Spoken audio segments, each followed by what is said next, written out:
Muito bem. Então, tem uma outra pergunta da Bahia, Lagoinhas. Ele pergunta na coloquiologia, na página 1, a habitação do achismo. Pergunto, para a verbetógrafa, qual seria a importância do princípio da descrença na aprendizagem parapsíquica? Eu acho que eu até coloquei em algum lugar aqui, eu não me recordo agora, que eu falei sobre o princípio da descrença, o efeito, não foi o efeito? Eu acho que é onde que está o efeito aqui.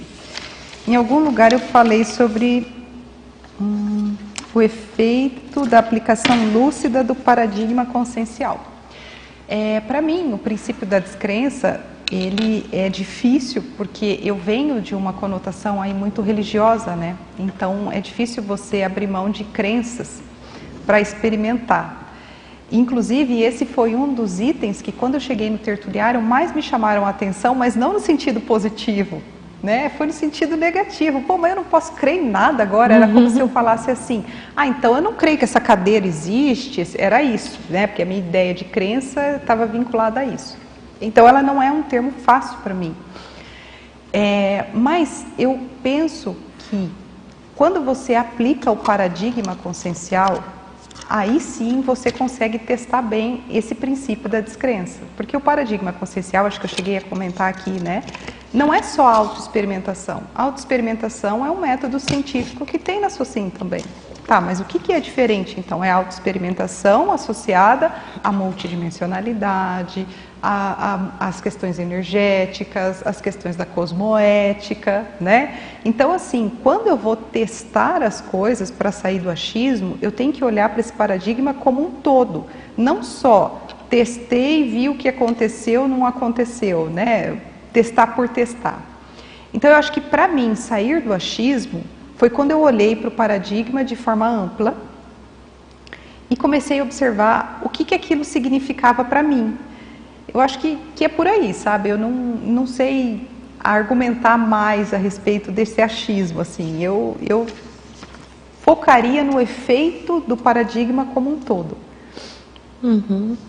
Então, ele pergunta ainda como o engano parapsíquico é encarado ou visto pela verbetógrafa no desenvolvimento do autoparapsiquismo. Eu encaro o engano como uma imaturidade, né? Olha, eu me enganei. Então, isso aconteceu muito comigo, até relatei aqui, né? Olha, eu achava que tudo aquilo que era extrafísico, mas na verdade é fantasia da minha cabeça. Isso é um engano. Então, é você olhar que foi uma imaturidade, mas por trás dessa imaturidade há algumas coisas que você precisa aprofundar. Eu encontrei, e por isso coloquei fortemente aqui nesse artigo, a minha questão cosmoética, né? O que me fazia me enganar é porque eu estava muito mais preocupada com aquilo que eu ia obter de benefício do que o que aquilo ali significava na verdade, entendeu? Eu estava querendo era me ajudar.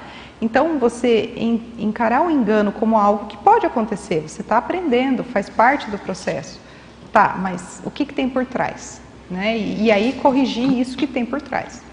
Mas é interessante que para a pessoa chegar à conclusão que é um engano, ela pensou no assunto e possivelmente utilizou o princípio da descrença, né? Sim. Porque senão você simplesmente tem a experiência, olha, tive uma experiência. Só que quando você reflete, eventualmente você coloca o princípio da descrença, você começa a ver, mas será que é isso mesmo? Será que não é? Não, olha, dessa vez eu acho que eu me enganei.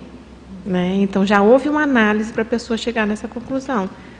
Faz sentido isso? Sim, faz muito sentido. Então, quer falar?